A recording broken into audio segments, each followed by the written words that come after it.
L'année dernière, nous avons fêté un triple anniversaire autour du général de Gaulle, celui de l'appel du 18 juin, celui de la naissance et celui de la mort du général. Et c'est pour cela que les archives départementales et métropolitaines proposent cette exposition qui revient sur les 4 visites du général de Gaulle dans notre département.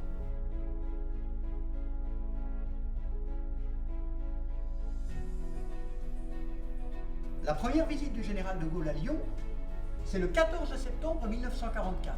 La ville a été libérée quelques jours plus tôt, comme on le voit d'ailleurs dans ce livre de raison tenu par des particuliers qui nous ont remis leurs archives personnelles. Septembre 1944, destruction des ponts, retraite des Allemands, enfin Lyon libérée. Le général de Gaulle vient donc le 14 septembre. Au balcon de l'hôtel de ville, il salue la libération de Lyon. Il remonte la rue de la République avec une foule compacte qui l'ovationne. Et par sa présence même, il incarne un récit de la libération de la France dans lequel les Français eux-mêmes ont joué un rôle déterminant.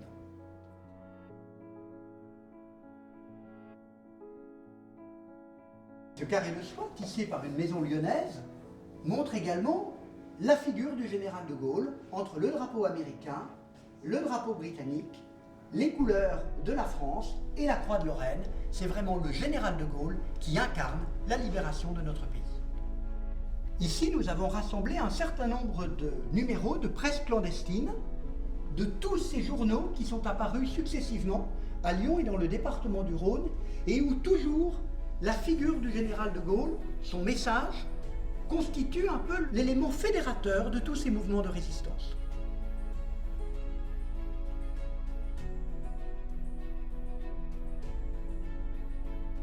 On voit bien par exemple sur ce numéro la petite mention « Journal trouvé dans une boîte aux lettres ». Il fallait que les résistants, les militants trouvent le bon moment pour diffuser ces journaux et ces tracts sans se faire prendre.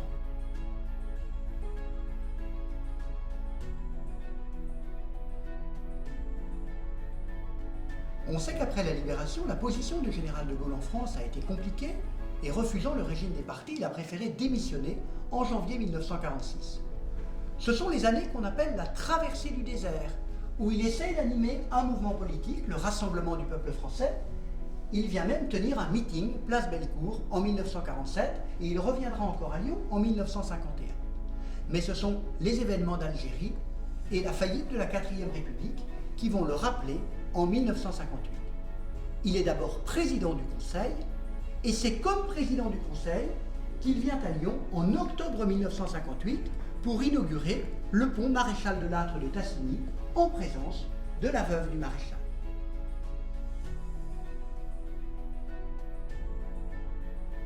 En décembre 1958 a lieu l'élection au suffrage indirect du premier président de la Ve République. Il y a 3 candidats, nous avons gardé les bulletins.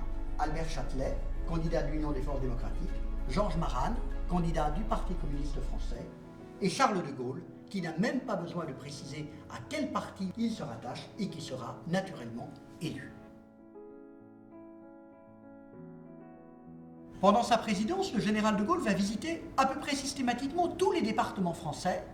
Il s'arrête dans les villes principales, il prononce un discours, la foule l'ovationne, et c'est ce qui va se passer en septembre 1963, quand il fait en 2 jours une tournée du département du Rhône qui se terminera par Lyon. Il va notamment passer à Villefranche, à Tarare, mais aussi aux Olmes, à Pontcharrat, à Tassin, à la Tour de Salvagny.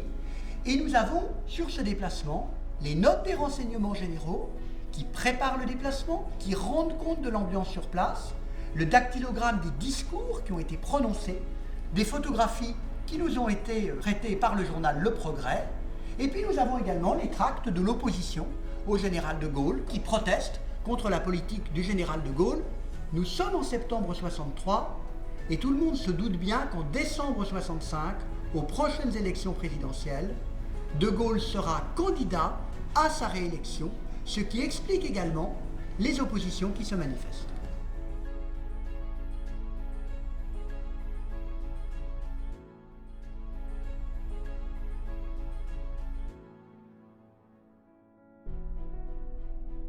Le dernier déplacement du général de Gaulle dans le département du Rhône, c'est en mars 1968 quand il vient inaugurer la Foire internationale de Lyon, à Lyon même. À cette occasion, il présente les grandes lignes d'une réforme à laquelle il est attaché, la réforme régionale, Et il évoque en particulier le rôle que Lyon, métropole par excellence, est appelé à jouer dans ce dispositif.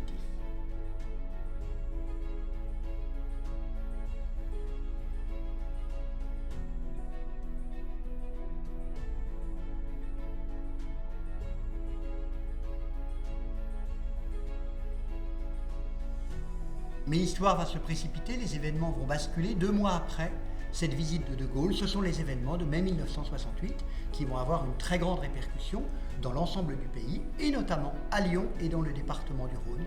C'est déjà la fin des années de De Gaulle à la tête de la République.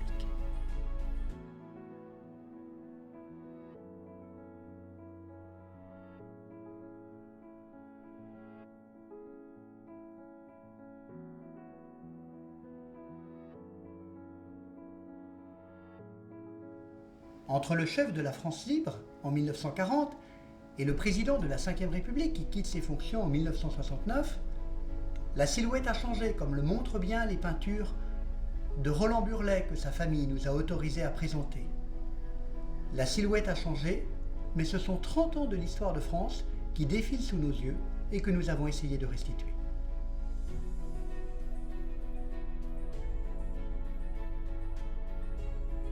Évidemment, une exposition, c'est très court pour évoquer toute la figure du général de Gaulle, y compris dans ses relations avec le Rhône et avec Lyon. C'est pour ça qu'on peut aller plus loin, grâce à une borne de l'Institut national de l'audiovisuel qui permet d'avoir un certain nombre de reportages et de séquences d'actualité autour de la figure de Gaulle. Et puis nous avons le catalogue de l'exposition qui a été édité par le journal Le Progrès et qui reprend en détail tout ce que nous avons souhaité présenter.